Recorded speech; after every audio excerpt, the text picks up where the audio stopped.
Ассалаумағалейкум. Бүгін мінекей 24 ақпан 2025 жыл біз қазір Шымкент қаласында мінекей орталық саябақ, артымда баяғы кәнерлер үйі, қазір балалар үйі, мынау мәдениет үйі ғой. Мынау туалет Шымкенттің. Мынау Спартак стадионы. Қазір мінекей жаңағы сұрақтардың барлығы әртүрлі болып жатырды. Айтады, бәке, салық жүйесі бойынша не айтасыздар дегендей. Мен өз ойымды бірнеше рет қостым ғой. Салық кодексін разработка жасап жатқан группаға мені қосыңдар бірнеше өтініш қылдым. Қосқыш жоқ. Мен білемін оны кім осы салық кодексін дәл осындай істеткісі келіп жатқанын. Ол өкіметте жаңағы әсіресе экономика саласында бірнеше адамдар бар да, оларға вообще негізі экономиканы сенуге болмайтын адам бар. Мынандай ғой, әркім өз өңіріндегі адамдарды өздері таниды. Тура сол сияқты мен де Шымкентте өмір сүріп келе жатқаннан кейін Шымкенттен Астанаға барған шиновниктердің кім екенін бүге жүгесіне дейін білеміз. Қазір Қазақстанда бүкіл экономиканы қолына алған азаматтардың енді үштігінің бірі дейші, үштігінің бірінде жүрген адам осы біздің Шымкенттің азаматы. Қайда жас қой менен бір. Сол кезінде мен осы жерде жаңағы Шымкенттің банктерінде Біріккен Араб Әмірлігімен мен үлкен жұмыс істегем. Өзім компанияларым болған, жаңағы международный сделкалар болады. Сол кезде менің банкте бұл клерк болған. Мен жаңағы біздің фирманы, басқалардың фирмасын обслуживать ететін. Қанымды ішетін. Тупой болғанда конкретно тупой тұғым. Мен барып басшылығына бірнеше сұрағым, ауыстыршы нақын мынаны. Надоел болды ғой деп. Өйткені ол анандай тұқымда өзі сол кезден жаңағы жас банкте істеп жүрген кезінен белгілі тұқым қиын шешімдерді, сұрақтарды шешу білмейді. Шешімін таппағаннан кейін, былай жүрсек бола ма? Шешімін таппағаннан кейін ол қиын сұрақтардың ол жеңіл жағына көшуге әрекет жасайды. Бірдеңе болса сөйтіп жаңа аудара салатын, өзі жауапкершілік алудан қашады.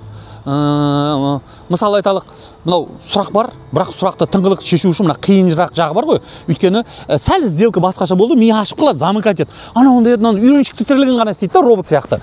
Басты ету керек. Сондықтан олар жаңағы өткен жылдың 24 жылдың итогі бойынша экономикаға жауап беретін адамдардың бәрін президент сөккен жоқ па, ырза болмай.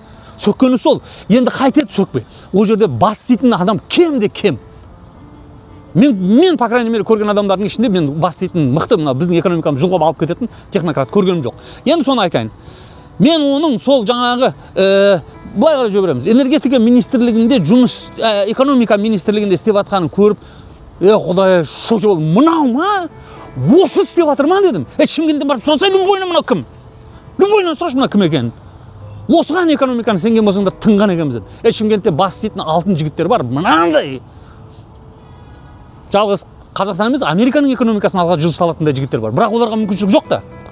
Таныс тамыр, туыс жақын, сенімді, сыбайластарды алып атқандай болады да. Әрине халық өкпелейді. Әрине өкпелейді. Мінекей сондықтан салық кодексінде де мен айтпақшы болып жатқаным сол. Экономика тығырыққа тақалды. Қазақстан экономикасы. Мен ойлаймын, былай бүкіл қазақстандықтарға министрліктер экономиканы алып барады деп ойламаймын. Мына өкімет алып барады деп ойламаймын. Өйткені бұл өкіметтегі бірнеше ауысудан кейін өте нашар жолға түсіп бара жатыр. Экономиканы Қазақстанда әрине экономикалық даму болады бәрібір. Бірақ ол енді әкімдердің күшімен болады. Өңірдегі әкімдер өз өңірін дамытса, сомен болады. Жалпы стратегиялық экономика құлдырауға ұшырайды, ол міндетті түрде құлайды, быт-шыты шығады, халықтың арасындағы кикілжің күшейеді, шиеленіс күшейеді. Өйткені қазіргі салық кодексі болсын, басқа болсын, істеп жатқан тірліктер дұрыс емес. Мен оған 0 деген баға беремін. Соны салық кодексіне кіргізейік дегенде мен айтқан тұғым, мынау үлкен проблеманы шешкісі келеді. Мен мынандай ғой, қараңыздар, өткенде министрдің өзі айтты, экономика министрі емес, басқа министрді осы өкіметтегі. Кім? Денсаулық министрі Ақмарал Әлнұрова ма? Сол былай деді, 2 миллион адам жұмыс істеп жатыр. Нарықта осы Қазақстан жұмыс істеп жатыр, айлық алып жатыр, бірақ олар көлеңкелі нарықта деді. 2 миллион адам, яғни бізде жаңа учеттан шығып қалғанда 2 миллион адамға жұмыс істеп жатқан кәсіпорындар бар ғой. Оларға беріп жатқан магазин, дүкен, базар, үлкен завод, кәсіпорындар бар. Яғни олардың салық төлемей жатыр ғой. Соларды есепке алсаң, қазіргі бюджетке жетпей жатқан 5 триллион сояқтан спокойно тартып аласың. Анау сол базарда істеп жатқан адамдарға, жаңағы мен айтып жатқан экономика өзіміздің Шымкенттік жерлесімді айтып жатқаным сол да, сынап жатқаным. Ол да сондай тұғын. Қазір не істемекші? Бүкіл салықтың жүгінің бәрін алып, онсыз да салық төлеп жатқан адамдардың мойнына сала салмақшы. Анау тура сол тұғын. Тура соның стратегиясы. Басына ауыртқыш жоқ. Не қылады ана 2 миллионды оны жұмыс істеу үшін айқай-шу болады, қудалау керек, тез керек. Олар байлар соттасады, олармен дәлелдеу керек. Үлкен жұмыс көп істеу керек та. Ең оңайы и так істеп жатыр. Енді қараңыздар, қазір көбісі айтады, жаңағы ода емес қой, мәселе істемеген адамды бетке шығару емес пе? Енді өздеріңіз ойлансаңыздар, мысалы сен законды жұмыс істеп жатсың, как положено, кассовый аппаратың бар, чек біреуге ұрамай қалдың, саған штраф қанша? 15 МРП. Сен бәріне ұрып қойдың да вообще ештеңе істемейсің, документ те алмайсың, тіркеуден де өтпейсің, как положено істейсің, жаңағы істеп жатсың да көлеңкелі бизнесте, нарықта. Ешқандай тіркеуден өтпей, жаңағы заңды рұқсаттарын алмай, лицензиясыз ештеңесіз істей берсең де, бәрібір саған да салынатын айыппұл 15 МРП. Яғни заңды істегеннен заңсыз істеген тиімді болып тұр да. Сен қаншама салық төлемейсің. Мінекей, әрине сондай болғаннан кейін көбісі таңдайды, бас істейтін адам болса. Не қыламын, тіркеліп дейді. Маған да 15 МРП. Кассовый, сен тіркеп налог төлеп жатсың, адамдарға айлық төлеп жатсың. Кассовый чектен ұрамай қалдың, 15 МРП штраф. Не жанымның күйгені бар дейді. Әрине 2 миллион адам сояқта жүреді. Өкімет қиналады. Вот соның сұрағын өкімет шешу білмейді, басы істемейді. Өкіметтегілер жаңағы мына жалғыз сұрақты алып жатқандардың көбісін. Мен айтып жатқаным олардың жеке басында емес, олардың істеп жатқан саясатын айтамын. Олардың саясатын жүргізе алмай жатқаны сол, өйткені сол саясатты жүргізетін бас жоқ. Сондықтан әрине, мына арасымен жүреміз. Сондықтан әрине, ол жерде үлкен проблемалар көп. Бұл салық кодексі қазір күшке енгізсе, НДСті төмен түсірсе, онда тындық деген сол. Мен қарсы емеспін.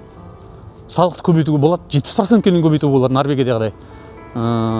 Оның бір жақсысы, өкіметте ақша көп болады да, әлеуметтік сұрақтардың көбісін шешуге ұрсат бұл. 70%-ке көбейтуге болады, бірақ мен төлер едім 70%, мен де төлер едім. Қай кезде? Бірақ бәрі төлесе. Ал егер жаңағыда 2 миллион адам төлемей жүрсе, сен бірінші соларды ретке келтіріп алсай, тартып ал, одан кейін барып айт. Любой салыққа айт, бәріміз бірге төлейміз. Өйткені бәріміздің бағамыз бірдей көтеріледі. Мен мысалы қазір бірдеңе алдым, мысалы айтамын 1000 теңгеге, үстіне 200 қойып сатып жатырмын 1200-ге. Анау да 1000 теңгеге алған, 1200 қояды. Мен 1200-ден 50 теңге, 60 теңге налог төлеймін, маған 140 теңге қалады. Қазір енді сөйлесем, сонда 30 теңге қалады да, қалған жаңағы 110 теңгем тағы кетеді. НДС-ке. Ол оны да төлемейді, мұны да төлемейді. Оның рахат қой.